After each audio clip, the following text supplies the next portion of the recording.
Something interesting happened there too at the end of that last video that I really want to go over with you. I noticed when I added that deny line, of course you expect the permit any line, which was the fourth line and is now the fifth line, to not show up. But when I clicked over here, it didn't scroll down. The scroll bar wouldn't move because apparently I don't have enough new lines in it to make it move. That's kind of odd. So all I did here was just click down and go down with my down arrow, and that worked fine. So now you see the fifth line. That's a tad clumsy, so I'm glad that happened. I wanted to show that to you. So let's see, we've done an add line. We did an edit there at the end, but let's say now that you wanted to take that log setting off. And if you wanted to edit that again, just highlight any line in there and click edit, and you can change anything that you want to. But I'll just take the log matches against this entry off. And there we go. You can see it's now gone. So again, it's all great stuff. Let's say now that you wanted to remove that line. You put the deny 1111. It's like, I didn't mean to do that. So just highlight it and click cut. And it's gone. Now it's not going to give you the little warning that we usually get annoyed at. Yes, I'm sure. Don't ask me again. That kind of thing. So it's not going to warn you. It's just going to be gone. So again, if you want to edit anything on the other line, you just pick Fast Ethernet 01, and you've got to click this for returning traffic because that's the way the ACL is being applied.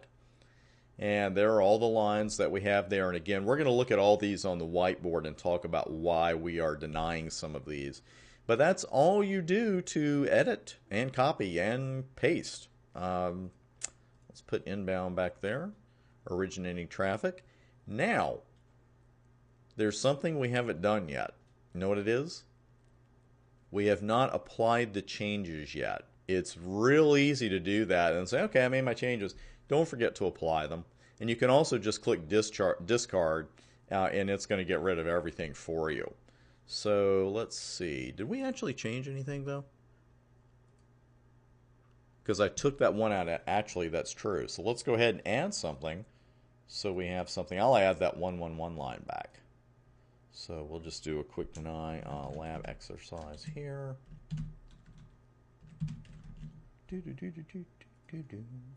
We'll do a host address again of 1111. That's true. It didn't have any changes to save because I removed that one. And there we go. So now let's do a quick apply changes, and there we go. And you can see that it's got a couple of remarks it's adding and another deny. It's really just applying the entire ACL 100 again.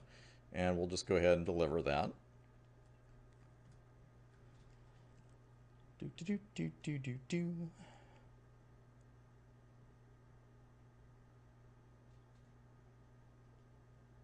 And there we go.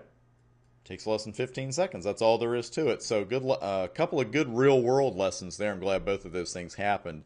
To watch this, if you can't use the scroll bar for some reason to go down and see your entire ACL, just use your up and down arrows. And of course, if you click apply changes, if you haven't applied anything, it's not going to write anything new. So let's go ahead and bring the whiteboard back up now, because I want us to take a look at that entire config. I have to move my window here a little bit. Hold on. Actually, that works for me. We'll just leave the tabs right there. Stop it. Okay, so it's going to have this at the very top of it. It's going to have the config commands that you saved for that particular router. It's going to tell you the date and the time, which is very handy, especially in case you change the name of the file. We saw that the default file name is going to be CCP CLI and then that date. So let's look at this access list 101, because we got a lot going on here. We got a couple of remarks. That's all beautiful. And you can see the deny, and then we've got a couple of permits, and then we have a stack of denies. Now, that first deny statement of 10.110/24, why are we denying that one? Because there's an inside subnet of 10.110/24 on that fast Ethernet 00 interface. So if we have an inside network named that, we're not going to let traffic come in on that outside interface from the same subnet. That's really suspicious behavior. What we are permitting is a couple of echo replies. And you'll notice here, though, that we don't care what the source is as long as the destination is 210.111, which is our outside interface. So we're not allowing anybody to do a ping sweep against us, because a ping sweep, of course, is going to have a lot of destination addresses. They're just trying to find out what outside interface addresses you're using. So in this particular case, we are allowing ping replies, time exceeded, and unreachable messages from any source as long as the destination is 210.111. So that helps us with our troubleshooting in case we need to ping that outside interface as well. So that's why we're permitting those particular three replies now, or those three particular ICMP messages. Now look at all these denies. These three denies should look awfully familiar to you. And you recognize these, right? These are the RFC private address ranges. We've got 10.0.0/8, 172.16.0.0/ what? Remember that one? It's 12, it's not 16. And you can see the resulting wildcard mask. And then the Class C private address range, which is 192.168.0.0/16. So we're denying those as addresses of any kind, source addresses. See, because we've got here's the source address that we're denying, and here's the destination. So we don't care what the destination is. If they are sourced from the Class A, B, and C reserved address ranges, we don't want anything to do with them. We don't want them in our network. This one should look familiar as well, the 127.0.0.0. That's our loopback address range.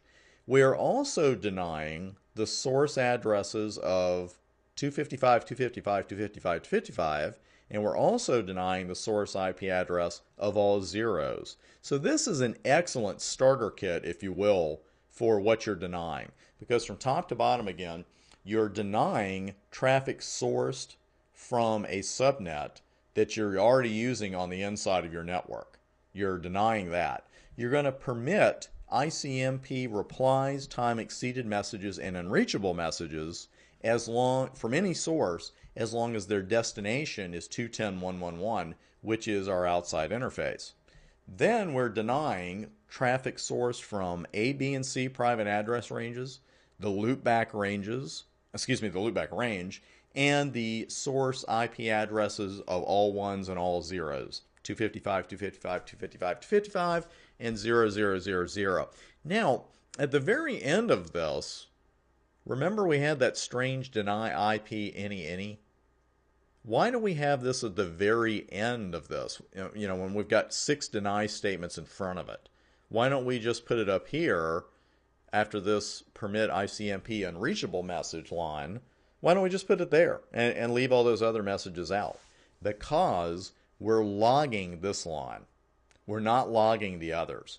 What we're basically saying here is if we're getting traffic sourced from the private address ranges, from the loopback range, from the all ones address, from the all zeros address, and if it's sourced from a network we're already using on the inside of our own network, you know, we're kind of expecting that. We don't care.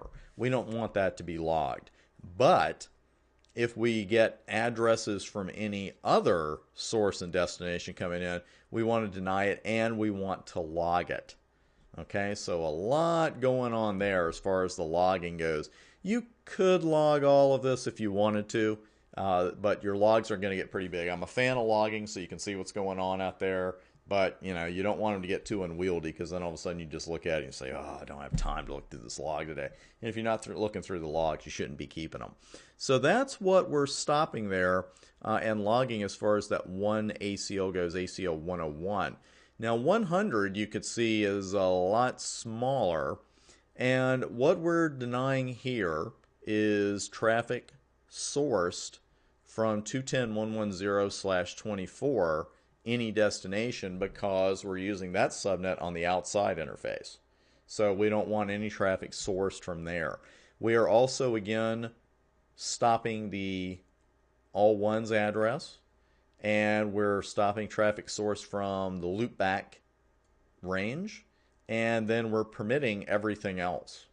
So you might want to go in there and fine tune it and just say, I don't want traffic coming from the all zeros address too. You know, again, this is a starter kit. It's not something where you just put it in line and just forget about it. We know we've got to fine tune it. So we've got a lot of IP inspect rules here going on. And again, notice the low here. That means that you're using the lowest of the 3 pre-configured policies, inspection policies, because there's a low one, a medium one, and a high one.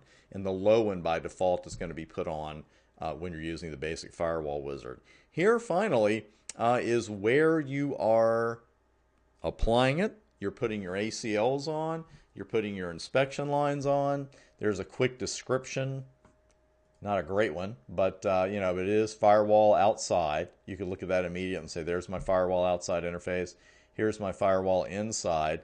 And here's that IP verify unicast reverse path message that's turning that on. So what I'm going to do now is pause the video. We're actually going to go to the next vid. At the very beginning of that one, I'm going to show you a little something about this unicast reverse path and why it seems to be so important. And then we'll go ahead and use the advanced firewall wizard, and you can see the differences between the two. So I will see you there.